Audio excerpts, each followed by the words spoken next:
പാഠം ചിരിയുടെ അരങ്ങേറ്റം. ഞാൻ ജനിച്ച് ഒരു വർഷത്തിന് ശേഷം എൻ്റെ മാതാപിതാക്കൾ തമ്മിൽ പിരിഞ്ഞു. മദ്യപാനത്തിന് പുറമെ മറ്റെന്ത് കാരണമാണതിന് പിന്നിലുണ്ടായിരുന്നതെന്ന് എനിക്കറിയില്ല. അമ്മ ജീവനാംശമൊന്നും ആവശ്യപ്പെട്ടില്ല.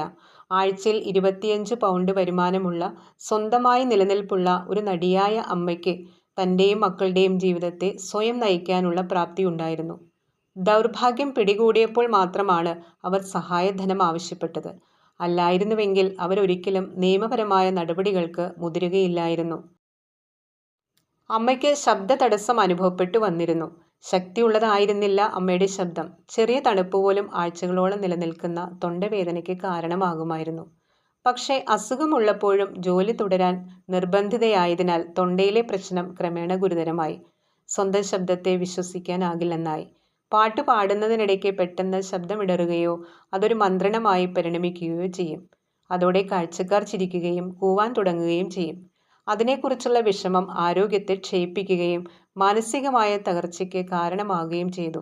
അതിൻ്റെ ഫലമായി അമ്മയുടെ നാടക പ്രവർത്തനങ്ങൾ കുറയുകയും ഒടുവിലത് പ്രായോഗികമായി നിലച്ചു പോവുകയും ചെയ്തു. 5-ാം വയസ്സിൽ ഞാൻ എൻ്റെ അരങ്ങിലെ ആദ്യ പ്രകടനം നടത്തിയത് അമ്മയുടെ ശബ്ദപ്രശ്നം കാരണമാണ്. വാടക വീട്ടിൽ തനിച്ചാക്കി പോകുവാൻ താല്പര്യമില്ലാത്തതിനാൽ അമ്മ എന്നെ തിയേറ്ററിലേക്ക് കൊണ്ടുവരുന്നത് പതിവായിരുന്നു.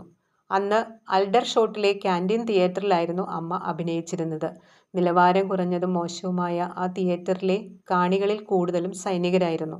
വഴക്കാളികളായിരുന്ന അവർക്ക് പരിഹസിക്കുവാനും ആക്ഷേപിക്കുവാനും ചെറിയ കാരണങ്ങൾ മാത്രം മതിയായിരുന്നു. നടീനടന്മാർക്ക് അൽഡർഷോട്ട് പ്രദർശനവാരം ഒരു ഭീകരാനുഭവ കാലമായിരുന്നു. അമ്മയുടെ ശബ്ദമിടറുകയും അതൊരു പിറുപിറുപ്പായി മാറുകയും ചെയ്തപ്പോൾ വേദിയുടെ പാർശ്വഭാഗത്ത് നിൽക്കുകയായിരുന്നു ഞാൻ.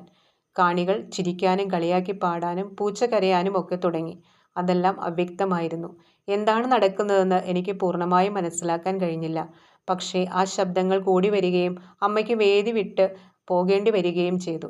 പിന്നിലേക്ക് വരുമ്പോൾ അമ്മ വളരെയധികം പരിഭ്രമിച്ചിരുന്നു. അമ്മയുടെ സുഹൃത്തുക്കൾക്ക് മുമ്പിൽ ഞാൻ പാടുന്നത് കണ്ടിട്ടുള്ള മാനേജർ അമ്മയുടെ സ്ഥാനത്ത് എന്നെ പാടാൻ അനുവദിക്കുന്നതിനെപ്പറ്റി എന്തോ പറഞ്ഞപ്പോൾ അമ്മ തർക്കിക്കുകയും ചെയ്തു. ആ ബഹളങ്ങൾക്കിടയ്ക്ക് അയാൾ എന്നെ വേദിയിലേക്ക് കൈപിടിച്ച് കൊണ്ടുപോയതും ചില വിശദീകരണങ്ങൾക്ക് ശേഷം എന്നെ അവിടെ തനിച്ച് വിട്ടുപോകുന്നതും ഞാൻ ഓർക്കുന്നു. അരങ്ങുവിളക്കുകളുടെ കണ്ണഞ്ചിപ്പിക്കുന്ന വെളിച്ചത്തിനും കാണികളുടെ അവ്യക്തമായ മുഖങ്ങൾക്ക് മുമ്പിൽ എൻ്റെ താളം കണ്ടുകിട്ടുന്നതുവരെ വെറുതെ മൂളിക്കൊണ്ടിരുന്ന സംഗീതോപകരണങ്ങളുടെ അകമ്പടിയോടെ ഞാൻ പാടാൻ തുടങ്ങി. ജാക്ക് ജോൺസ് എന്നു പേരായ പ്രശസ്തമായൊരു ഗാനമായിരുന്നു അത്. ഗാനം പാതിയായപ്പോൾ സ്റ്റേജിലേക്ക് പണം വന്ന് വീണു തുടങ്ങി. അത് കണ്ട് ഞാൻ ഗാനം നിർത്തി. അതെല്ലാം പെറുക്കിയെടുത്തതിന് ശേഷമേ പാടുകയുള്ളൂ എന്ന് വിളിച്ചു പറയുകയും ചെയ്തു.